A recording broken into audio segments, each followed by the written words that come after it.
5 साल से फर्जी कोर्ट चला रहा था। जी हाँ दोस्तों, आपने सही सुना। चलिए जानते हैं। कहानी की शुरुआत होती है मेरिस सैमुअल क्रिश्चियन नाम के इस खातिर शख्स से। क्रिश्चियन कोई वकील नहीं था, कोई सरकारी अधिकारी भी नहीं था, लेकिन इसके शातिर दिमाग ने उसे 5 साल तक जज की कुर्सी पर बैठा दिया। अब आप सोच रहे होंगे यह कैसे? मेरी ने अपने दफ्तर को ही अदालत का रूप दे दिया। नकली कोर्ट रूम, दीवारों पर जज की तस्वीरें, नियम कानून की फाइलें और कोर्ट का स्टार्टअप, तब सब नकली। जो भी यहाँ आता उसे लगता ही वो सचमुच किसी अदालत में है। क्रिश्चियन ने लोगों के जीवन जायदाद के मामले को हल करने का भरोसा दिलाया, और जो लोग असली कोर्ट में सालों से फंसे हुए थे इस फर्जी जज को झांसे में आए। क्रिश्चियन अपने पास आने वाले क्लाइंट से केस का पूरा बरा लेता और बताता मैं सरकारी आर्बिट्रेटर हूँ, और लोग झांसे में आ जाते। वो फायदा सुनवाई करता और अपने क्लाइंट के पक्ष में फर्जी ऑर्डर पास करता, लेकिन यह ऑर्डर असली कोर्ट में मान्य नहीं होते थे। सोचिए कैसे उस कानून को पूरी तरह अपनी जेब में डाल दिया था। 2019 में एक बड़ा मामला सामने आया जिसमें इस फर्जी जज की पोल खुल दी।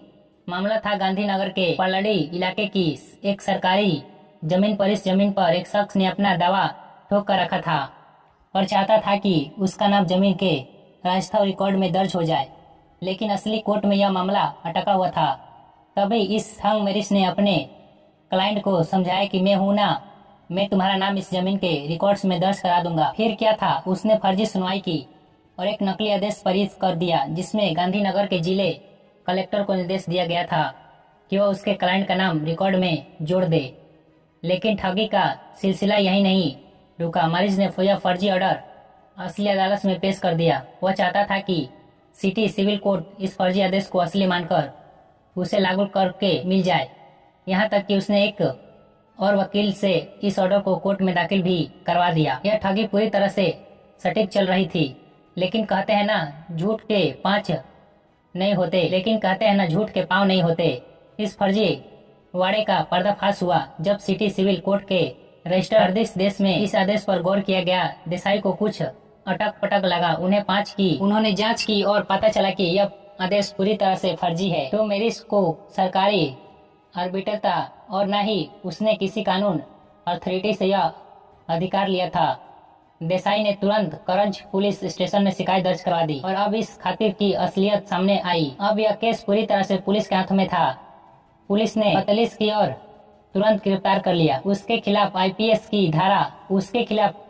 की धारा 170 यानी सरकारी अधिकारी होने का झूठ दावा और धारा 419 यानी छल द्वारा पहचान की धोखाधड़ी के तहत मामला दर्ज किया गया। अब क्रिश्चियन पुलिस की हिरासत में है, लेकिन यह सब पहली बार नहीं हुआ है। इससे पहले भी 2015 में अहमदाबाद के मणिनगर पुलिस स्टेशन में भी इसी मारी के खिलाफ धोखाधड़ी का मामला दर्ज हो गया चुका था। यानी यह ठग पहले से ही ऐसे कारनामे में खातिर था, लेकिन इस बार वह कानून के शिकंजे में से बच नहीं सका।